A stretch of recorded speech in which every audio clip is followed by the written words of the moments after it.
y'all, welcome back to Homestead. It's Monday, June the 3rd. It is so humid here in central Alabama. Can hardly breathe. I'm burnt. We've been out in the garden every day. I'm going to do a garden tour this afternoon as well and show you everything. Got more rain coming in tonight, early tomorrow morning, so we are going to put down chicken manure on all the vegetables, get this stuff going. I hope y'all saw my pumpkin video, how to grow pumpkins last week. It was phenomenal. So I wanted to do a sit down talk with you because this is very, very important. And I used to do these, and I used to do these quite a bit. I don't know what I'm going to call these. Maybe y'all can have some recommendations, but I feel like if I run up on something that is so very important, you guys need to know it and I need to tell you. And that's what I'm going to do. So this right here, I am not endorsed by this person. Don't even know who this person is. I told you that I was reading books about the Great Depression. I have been reading this one. I am to page 124 out of 462. This is by Studs Terkel, and it's called Hard Times. I saw where this book was published in 1970. The book says 1976. This is nothing but a Foxfire type book. It's an interview type book from people of all different walks of life about the Great Depression and how the economic collapse influenced everybody and how hard everything was. This is not just Dust Bowl stuff. This is cigar factory workers. This is kids. This is grandparents. This is from every walk of life. He interviews them, and every page is just filled with their stories. If you'll see, I've got post-it notes on the top. If I start reading a book and start post-it noting stuff and flagging it and underlining it, then that it's a good book. I rarely do that, okay? Rarely. There's so much to take away from this. Why is this important? Guys, history repeats itself. I know we've all had a wacky week and we've seen stuff this week that we've probably never thought we would, and here we are, okay? You need to read and get all the knowledge you can. I talk about prepping. This is the one thing that you can do as a prepper. Get knowledge. No one can take that from you outside of some kind of physical problem where you don't have your memory. Knowledge. So let me tell you just in this book what I've learned so far. And I've told y'all before, I'm educated, okay?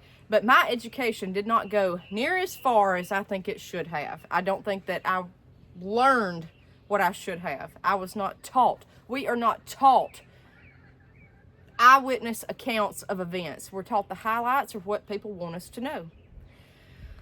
So far in this book, from the things I flagged, one person said that during the Depression, that times were completely changed, that their outlook was changed, not just financially, but they're looking back and reflecting in the 1960s when he compiled all this and how it had changed from the 30s to the 60s and the mental outlook and how that we take things for granted and we think that everything is at our fingertips, just disposable.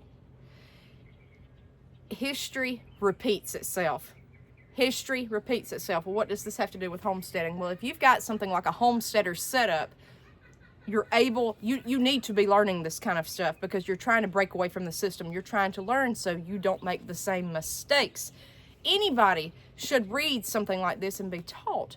And every person he asked in the interview so far at page 124, do you think a Great Depression will happen again? Most of them said yes. They said now, at that point in time in the 60s and 70s, there's rules and regulations from the government to keep a complete crash from happening, like people selling off stock immediately. But they think that it can happen. They think it will happen and that it will be worse because people back then knew somewhat how to do without. People today do not know how to do without. That was in the 60s and 70s. Can you imagine today if something like this happened? Can you imagine? Just in the past week on the news, everything we've seen. We're seeing stuff that we never thought would happen, a lot of us. Guys, this is why I tell you, you need to be self-sustainable. Self-sustainable on your homestead. You need to be able to function independently. No matter what happens outside of your home, you can still function at home. You've got to have knowledge on how to do this stuff. You can't just go out here and have a small raised bed and function independently. You've got to keep growing and enlarging and doing more and more and more to put food on the shelf. You need to know how to preserve it. You need to know how to have clean drinking water. You need to know about rain catchment. You need to have a running source of water. You need to know how to get that water ready to drink. You need to learn this kind of stuff because this can happen. Just over weekend in Atlanta, people were under boil water advisories because the water mains broke. Guess what? That happened in Mobile, Alabama too. You know, simple stuff like that. I talk about prepping all the time. I talk about having food, water, shelter, things like that. I do. But the one thing that people, they just can't seem to grasp, and it happened to me during Hurricane Zeta. That's what got me so fired up about prepping. You don't think it will happen to you until it happens. And you always go into panic mode. I don't care if you're the world's biggest prepper or you've never prepped a day in your life. When something happens, look at the past week across the nation. People panic. Emotions are high. Things are running rampant. You need to understand how to function with your own household independently of anything else. How can you improve? You need to look back through history and see how things happened, okay? I think we need to investigate history. I think we need to study history, because how else are we going to change it? How else are we going to thrive? If you keep going down the same path every day and it's a dead-end path, how are you going to change your route if you keep going down the same path? You've got to change what you're doing. Knowledge will change how you think. It will change how you function. It will change how you run your life. Knowledge, knowledge, knowledge, knowledge. I think knowledge is great no matter what subject it is, but especially for my homesteaders out there and my preppers. You're prepping for some kind of bad event. You're prepping for something to not exactly be the way it always has been, whether it be chemical or nuclear or financial or food, whatever. You need to learn about the past instead of always just worrying about the future too, because how else are you going to handle the future unless you understand the past? Knowledge, knowledge, knowledge. My theory so far of what I've read in 124 pages and all the books I've read about the Depression, I feel like it will happen again. History repeats itself. I just feel like it'll happen. I really do at some point in time. I feel like there will be an economic collapse. I don't know when it'll be. That's my opinion. I have no clue. I'm not giving financial advice. If the value of the dollar is worth nothing, which we're already there, what would help you out on your homestead? Having things set up where you don't have to leave. Having things to barter. Because at the end of the day, you've got to fill your stomach. That's it. You've got to have a roof over your head. You've got to have water. You've got to have some kind of skill, trade. Growing food, you can barter food. Because at the end of the day, guess what? All this come down to in the Depression was food and money. And why did you need the money to have food? Guys, take a page out of a book like this. So I encourage you all to get Studs Terkel, Hard Times. He did books on World War II. It was interview type things. And I talk about Foxfire a good bit. I love books like that and books like this where it goes to the people that lived it. The book also talks about how gold was outlawed in the U.S. I had no clue that it was actually signed into legislation that it was illegal to own more than $100 worth of gold in your own possession outside of jewelry or $100 worth of coins. You could not have gold bars. FDR signed into law that you must turn in all your gold bars or gold possessions to get it back into circulation because it was still worth something at the time. Then they would give you a check or whatever for $10,000. Well, the value of the dollar was so low. They needed that gold back in circulation because it still was worth its weight in gold. It carried a monetary value. I did not know that, from what I understand about all this, Gerald Ford in the 70s signed it. He abolished that legislation and said, you can now own gold at your own house. I had no clue. I don't have any gold. I'm just telling you, why wasn't I taught that in school? The one thing we all think about, the one thing you see commercials on TV over and over about, buy gold now, buy silver now. It doesn't matter which channel you turn on, you have seen that somewhere. Did you know that less than 100 years ago it was outlawed for 4 decades to have that at home? in anything more than $100 worth, I had no clue. I had not ne'er a clue. It's crazy. It's crazy. And a lot of things, guys, I love getting independent knowledge because it shapes the way you think. For example, here's a prime example. Last night, me and my husband were talking about ancestry, and we were talking about names, and he had someone in his family named Tirza. Tirza. And I said, I've heard that name. Wait, I've heard the name Tirza somewhere. Tirza. Tirza is an old name. Tirza. And I said, wait a minute, it's in the movie Ben-Hur. I remember them talking about Tirza. And I said, Tirza, Ben-Hur. I said, wait, I bet that's in the Bible. It was. I looked it up. I've read where it was in the Bible. The name just slipped right past me because we don't talk about Tirza all the time. The city of Tirza. We don't talk about it.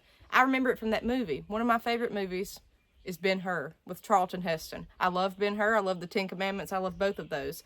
I knew I'd heard the name because I watched the movie so much. That's where I got it from. It was repetitive information going into my brain. And I associated Tirza with the Bible because Ben-Hur is kind of sort of based off the Bible. So it just kind of clicked. And then I looked it up and there it was. But I don't remember from reading it in the Bible because there were so many names. And it's not a common thing that had been ingrained in me like Noah. We all know Noah. But I didn't think of Tirza that way. It's how much you're influenced and how much you're exposed to. It's repetitive information being fed to you. That's also, it can be very, very dangerous if you're being fed information that is only showing a certain viewpoint of things, okay? Kind of like Noah. I only knew about Noah. I only thought about Noah. But somewhere in my mind, I had Tirza too. Look at it all. Research it. Okay? So I really don't know where this video was going, but I thought it was imperative. Guys, if you're at home and you broke out of the system like me, okay?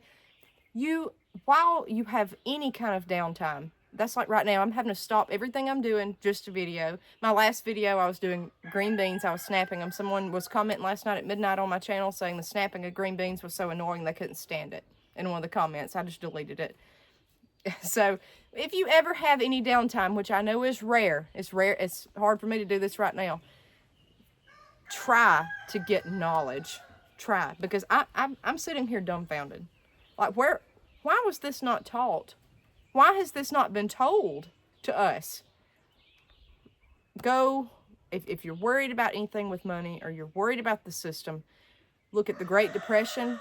Look at any kind of historical event you can get your hands on, especially an eyewitness account where it's interviews with people that lived it. It's good. I'm not talking about, you know, a romance story between Tweedledee and Tweedledum in 1920. I'm talking about eyewitness accounts. It will help you. It will change the way you think. So this is the book by Studs Terkel, Hard Times. He's wrote tons of them. I will probably end up getting every book he had. No, it's not an easy read. It's a hard read. It's very hard. He does the dialect of the people. He types up exactly what they said in the interview. So a lot of it is hard to understand. It's not easy, but it's so rich in knowledge. So rich in knowledge. And that's the one thing, prepping, that we all seem to miss. We want to know how to go out and build a campfire by hand. We want to know how to go out and can food. We want to know all this stuff. But what we're doing is we're hamsters on a wheel spinning for an event that we don't know what's coming down the pike. Nobody's mind readers, but I can tell you one thing. History repeats itself. In the 32 years I've been alive, I see stuff happening over and over, but yet each time it's a little bit worse. So we know that something will happen. It's any kind of event during our lifetimes. The probability is so high. We need to understand what has happened throughout history. History is so important. That way we can prepare for it better. The initial shock won't be so bad. Once we have prepared mentally for those things to happen, whatever it may be, economic collapse, weather, get a load of this for the weather. I'll try to insert the article in the description of this video. right at 3 weeks ago here in central Alabama, we got to see the Northern Lights. They said that was a generational event. Got to see the sky red. I did a YouTube short on it. I've never seen anything like that in my life. It was the most beautiful. You would see greens, purples, pinks, reds. They said it's a generational event. The last time they can trace it back was the 1800s here in Alabama. They think that it happened like that then. They don't know. The details are so limited as to what happened. So, okay, you're looking at almost, well, 150, 200 years ago that this happened. Okay. They're saying that this may happen this week again here. That these solar storms are flared up. That it's happening over and over and over. What's going on with the sun? Look back down through history. Could this be that again? You need to be prepared for that. If you're a hardcore prepper, you need to understand what has happened through history. What about the great event with the sun, when there was the year without a summer? This stuff will happen throughout history. Everything is cyclical. What's happened once will happen again. The problem is what's happened once may be worse again. Why do I care about the weather? I know one thing, I've never had crops do this well. Now, I'm using chicken manure like I've never used before. But could that impact the crops? Well, it sure did the year without the summer. That's my next thing to study. I really, really, really, as far as prepping, would like to study what has been documented with weather throughout history and what people have. That's like some years it's hot, some years it's not. You'll have a couple years where it doesn't want to rain, where you're in drought-like conditions, a couple years where it's flood-like conditions. It always happens up and down, up and down. Sometimes it may be one event that's hundreds of years away from the other event, though. But it will happen again, more than likely. These solar storms, I don't know what's going on. I have no clue. I don't know what that'll mean. I know that I have seen, from what I have researched, is the temps may be lower all the way around. This time last year in June, we had 100-degree breaking heat, record-breaking heat, here in central Alabama. It was awful for days. It was terrible, terrible. We can't even get out of the 80s. It's kind of odd. So, guys, think of everything, financial, weather, political, anything you can think of that has happened throughout even just American history itself. Study on these things, learn these things, get eyewitness accounts. It will help you in your homestead. If you are prepping and you don't know what to prep for, or you're prepping and you feel like you don't know what to do, learn about it. Learn about it so you will be more prepared. I don't think that there's any tool you can buy, there's any product you can buy. I don't think there's anything that you can go out and buy or do that will prep you like knowledge. That's me. That is personally my opinion. And I think that is so overlooked. I see ads come up on YouTube all the time, or YouTubers that are recommended for me to follow. They say, get these 10 items now and get this now. I've done stuff like that. What the 10 things I think you need to have on the shelf, something to that effect. But by far, the number one thing that I think you ought to have outside of, I have my faith, I'm a Christian, you must prep with that. If you are a Christian, you must be secure in your faith. You must grow your faith. You must stay in the Word. You must stay in prayer. I'm working on that daily, increasing that knowledge. But outside of that, the number one thing that I feel like personally, outside of the food, water, shelter, you need knowledge. My faith is knowledge. You need knowledge. We are all sitting here prepping for an event that we don't even understand what we're prepping for. We may say it may be a hurricane. We may say it may be a financial collapse. Instead of going out and just buying canned goods and putting them on the shelf, you need to understand the giant that you may face. It's imperative. So this video is a warning to everybody that's homesteading, to everybody that's prepping, to everybody that's growing their own food, and you think you may want to grow some more food this year and increase it. Why?